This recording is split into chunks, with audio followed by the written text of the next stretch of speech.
I am the Tofu Golem. Please enjoy the video. In this video, I will show you how to make a charming cabbage hat. First, let's gather our essential materials. You'll need a large, fresh cabbage with its outer leaves still vibrant and green. Also, grab some sharp scissors, a sturdy needle and strong thread. For the base, a flexible wire or an old headband works perfectly.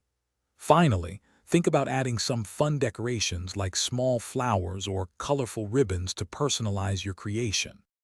Now that we have our supplies, let's prepare the star of the show, the cabbage leaves. Gently peel off the largest, most flexible outer leaves from your cabbage head.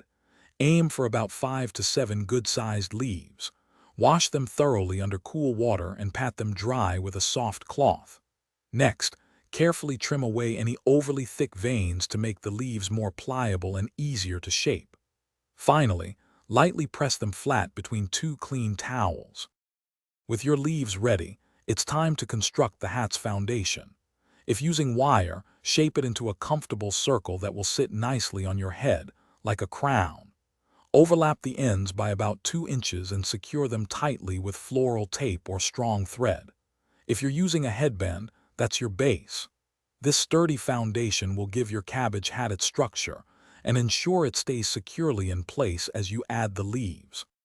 Now for the exciting part, attaching the leaves. Begin by overlapping the largest leaves around the bottom of your chosen base.